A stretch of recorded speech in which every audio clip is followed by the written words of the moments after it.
بقالي كتير قوي ما عملتش سلطه، فتعالوا نعمل مع بعض سلطه خفيفه وسهله ومش بتاخد وقت. نزلت وجبت شويه حاجات ينفع يتعمل بيها سلطه حلوه كده. جبت خس بيبي كان قريب شويه من الخس البلدي، وافوكادو وطماطم شاري.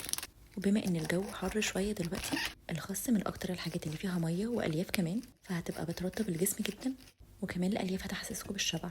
زودت طماطم وافوكادو، وللناس اللي مش بيحبوه جربوه في السلطه مع الطماطم وبصل. والدريسنج اللي هقولكوا عليه كمان شويه بيدي للسلطه طعم حلو قوي وكريمي كده. في السلطه دي مش هتحتاجوا اكتر من نص، وعلشان تحافظوا على النص التاني حطوها في علبه فيها ميه وفي التلاجة. الدريسنج بقى اللي خلى طعم السلطه جميل وعربي كده شويه، زيت زيتون مخلل وسماق وملح. ممكن تعملوا كميه كبيره وتحطوها في البرطمان في التلاجة وتضيفوها على السلطه في وقت التقديم. بجد يا جماعه المكونات دي كلها حلوه قوي مع بعض، واللي خلاها احلى الدريسنج بتاعها. زودت بصل علشان يخلي للسلطه طعم كده.